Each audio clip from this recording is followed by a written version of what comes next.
آج عمران خان صاحب کے 3 کیسز کی سماعت اینٹی ٹیررزم کورٹ کے اندر تھی۔ عمران خان صاحب کا ان ایف آئی آرز کے اندر رول کیا ہے؟ ایما کا، یعنی کہ عمران خان صاحب کی ایما کے اوپر ٹریفک بلاک ہوئی، کہیں توڑ پھوڑ ہوئی۔ ہمیشہ عمران خان صاحب نے پرامن احتجاج کی کال دی، چاہے وہ عدلیہ کی آزادی کے لیے ہو، رول آف لا کے لیے ہو، آئین کی بالادستی کے لیے ہو۔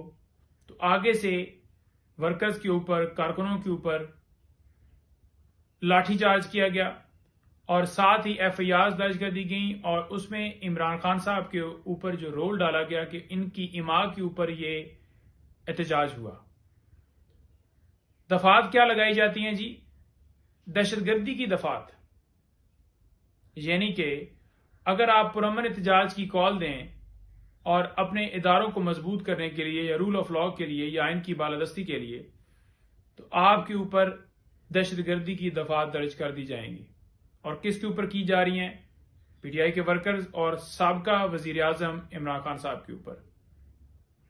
بہرحال یہ مقدمات اینٹی ٹیررزم کورٹ کے اندر چل رہے ہیں۔ آج 3 کیسز کی سماعت تھی۔ عمران خان صاحب کی ان تینوں مقدمات میں بیلز خارج ہوئی تھی اس بنیاد کے اوپر کہ عمران خان صاحب عدالت میں پیش نہیں ہوئے۔ حالانکہ عدالت نے حکم دینا تھا، انتظامیہ نے سیکیورٹی کے انتظامات کرنے تھے اور خان صاحب کو عدالت میں پیش کرنا تھا۔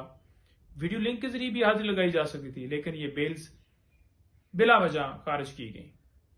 اسلام آباد ہائی کورٹ سے رجوع کیا گیا۔ اسلام آباد ہائی کورٹ نے ان تمام بیلز کو بحال کر دیا اور دوبارہ سے ٹرائل کورٹ کو کہا کہ دوبارہ سے یہ تمام درخواستیں سنیں اور میرٹ کے اوپر ڈیسائیڈ کریں۔ تو اس میں آج پراسیکیوشن جو ہے وہ اویلیبل نہیں تھی، لہٰذا یہ معاملہ اڈجرن ہو گیا اور اگلی ڈیٹ کے اوپر اس کے اوپر سماعت ہوگی اور آرگومنٹس ہوں گے جی۔ اس کے ساتھ ساتھ عمران خان صاحب سے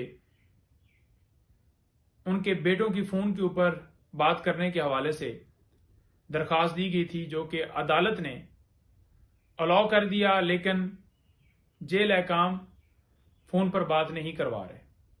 تو توہین عدالت کی درخواست آج دے دی گئی ہے، جس میں نوٹس ہو گئے ہیں اور یہی کہا گیا ہے کہ اگلی ڈیٹ کے اوپر اب دیکھتے ہیں کہ سپرنٹینڈنٹ کیا کہتے ہیں، اس کے اوپر پیش ہوتے ہیں، جواب دیتے ہیں۔